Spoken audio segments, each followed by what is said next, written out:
Bem-vindos a mais uma análise aprofundada aqui com a gente. Hoje o tema é fascinante e um tanto sombrio: envenenamento. É um tema que atravessa a história, né?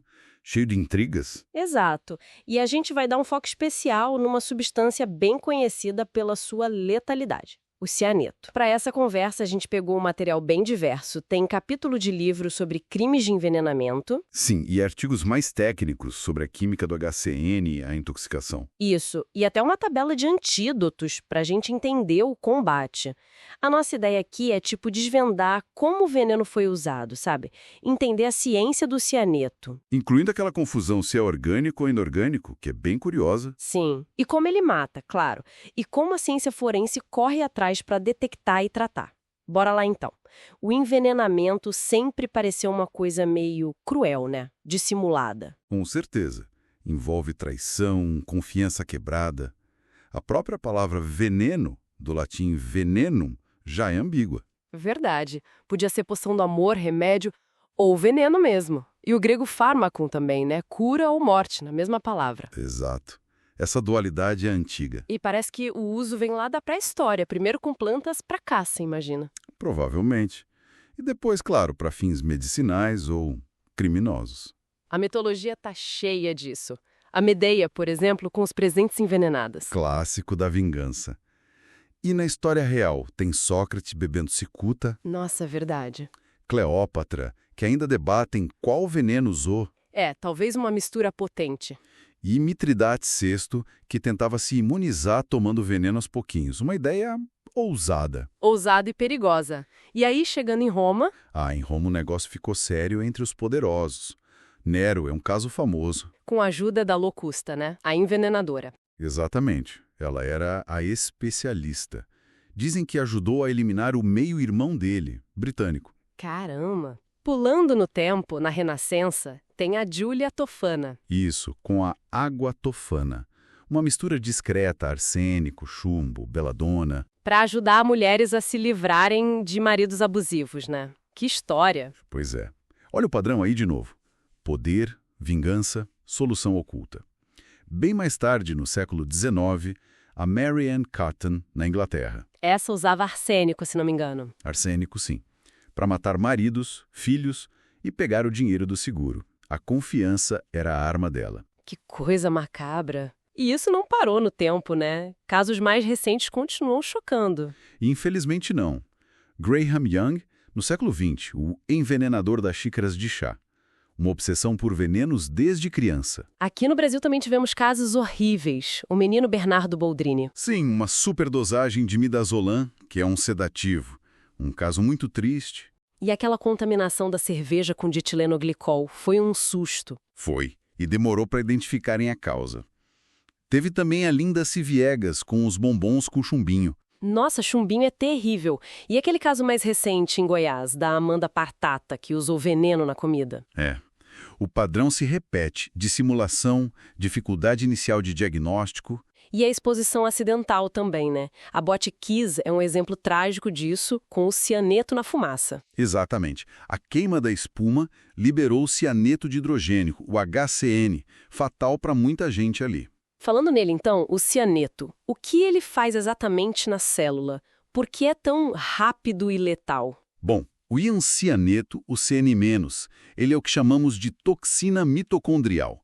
Ele vai direto no coração da produção de energia da célula. Na mitocôndria. Isso, ele se liga a uma enzima-chave, a citocromo oxidase, que usa oxigênio para gerar energia, o ATP. E aí ele bloqueia essa enzima. Exatamente. Ele impede que a célula use o oxigênio que chega lá.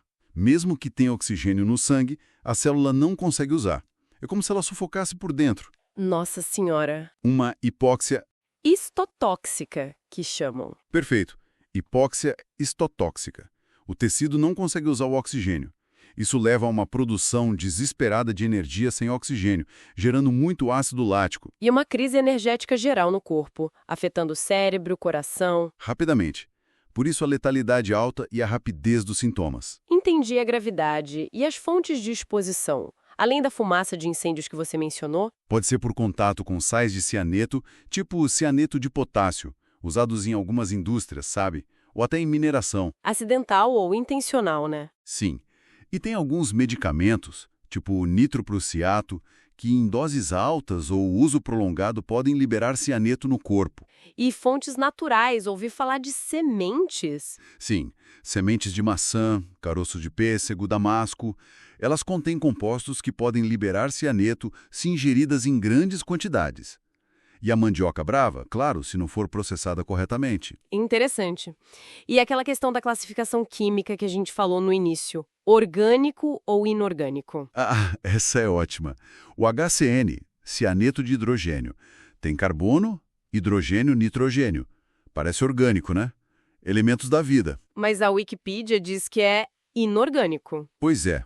A definição clássica de química orgânica às vezes exige ligação carbono-carbono, que o HCN não tem. Ah, entendi. Mas outras definições focam na ligação carbono-hidrogênio, que ele tem, e dá para ver ele como a nitrila do ácido fórmico, que é orgânico. Então fica nesse limbo? Fica, mostra como as nossas caixinhas de classificação às vezes são meio fluidas, sabe? A natureza não liga muito para elas. Muito bom isso. Mas, voltando pro lado prático e trágico, se é tão rápido, como os médicos conseguem diagnosticar e tratar a tempo? É uma corrida contra o tempo, literalmente. O diagnóstico rápido é muito difícil, muitas vezes baseado só na suspeita clínica. Tipo, vítima de incêndio que chega mal? Exato. Vítima de incêndio com alteração de consciência ou alguém com colapso súbito, acidose metabólica grave, lactato lá em cima, sem outra explicação óbvia. Aí se pensa em cianeto. Os exames de sangue confirmam, mas demoram, né? Demoram, não dá para esperar. Então o tratamento começa na suspeita. Suporte à vida, respiração, circulação, oxigênio a 100%. Para tentar saturar o que der. Isso. E o antídoto o mais rápido possível. E qual é o antídoto hoje em dia? A primeira escolha, quando disponível, é a hidroxocobalamina. É basicamente uma forma de vitamina B12. Vitamina B12. Como ela age? Ela tem uma afinidade enorme pelo cianeto. Ela se liga a ele, formando a cianocobalamina, que é a própria vitamina B12 comum, inofensiva, e que o corpo elimina pela urina.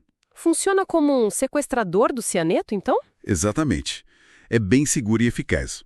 O único efeito colateral mais visível é que deixa a pele, a urina, tudo meio avermelhado por um tempo, mas é inofensivo.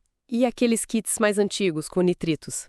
Esses usavam outra estratégia, induziam a formação de methemoglobina no sangue, que também se ligava ao cianeto e depois davam tiosulfato para ajudar a eliminar. Mas tinham mais riscos, contraindicações. A hidroxocobalamina é preferível hoje.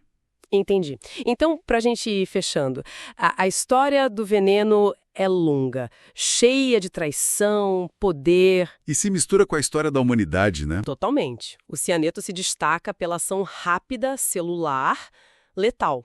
E essa química dele que desafia a gente a classificar. Sim. E do outro lado, a evolução da toxicologia é notável, de identificar plantas venenosas na antiguidade. Até desenvolver antídotos específicos baseados no mecanismo de ação, como a hidroxocobalamina. É um avanço em tanto. Um avanço incrível. E isso talvez deixe uma reflexão final, né? Qual seria? O Paracelso disse lá atrás, a dose faz o veneno. A toxicologia foca muito na molécula, na química, no mecanismo. Mas, considerando a intenção, né, a mesma substância pode ser remédio ou veneno. Será que o que define o envenenamento como ato não é mais a intenção humana, o contexto social, do que a própria molécula em si? Boa pergunta. A diferença entre tratar e matar com a mesma química, dependendo só da intenção e da dose. Exato. Fica aí pra gente pensar.